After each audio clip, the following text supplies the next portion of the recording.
Well, I was writing this book, and the name of the book while I was writing it was called The Higgs-Boson. But just about when it got to be printed, my publisher said to me, you know, no one ever heard of Higgs. And I said, yes. And he says, do you want to sell any books? I said, yes. He said, let's get a different name for it. So out came the God particle. And the reason it's selling so many copies is that in this book and in the movie, the God particle as a book plays a role in the evolution of the whole story. But it was a fanciful name. In my book, the God is not a theological God. It's a God that is sarcastic. First of all, it's a woman, so it's always a she. In fact, I was hoping to make a movie out of it, as I said, with Margaret Thatcher playing God.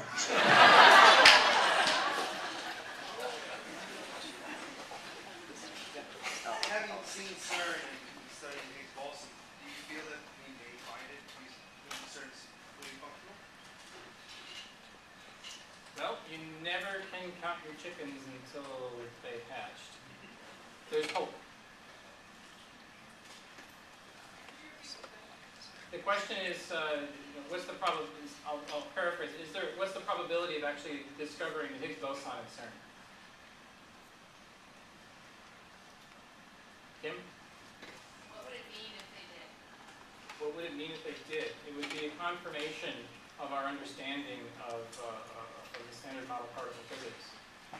It's a big deal. It would really simplify our understanding. Right now, our picture of the world is pretty ugly. It's complicated. We have 6 quarks, we have 6 leptons, we have antiparticles. It's a mess. It's not beautiful.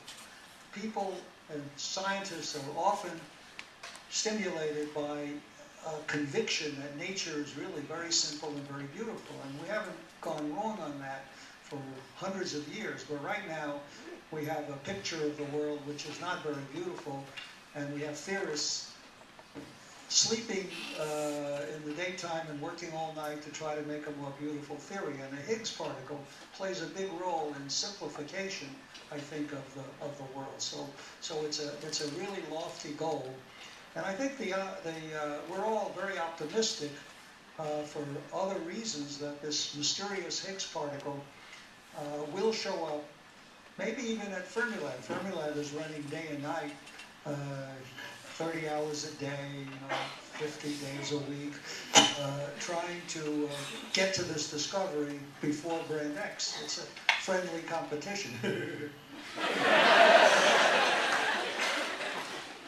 maybe just 1 or 2 more questions. Yes? Other than being kind of a scientific Rosetta Stone, would it have any other applications potentially, or is it just find it and learn, understand more?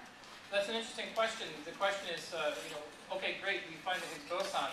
What significance does that have actually for the greater society? And a lot of times, basic research can take upwards of 50 or 100 years to fully develop into something which is useful to society, and sometimes it's difficult to know. In the late 19th century, people were doing research into electromagnetic waves, and boy, there's these radio waves, and boy, that's really interesting. What do you think we could do with those? And then the development of quantum mechanics at the beginning of the 20th century, and it's just kind of like, well, this is really kind of unusual and strange. And it's been, but now, I think Leon has quoted statistics as much as 40% of the U.S. economy is based on fundamental physics breakthroughs from the previous 100 years. Would you agree with that? Absolutely. So I don't know.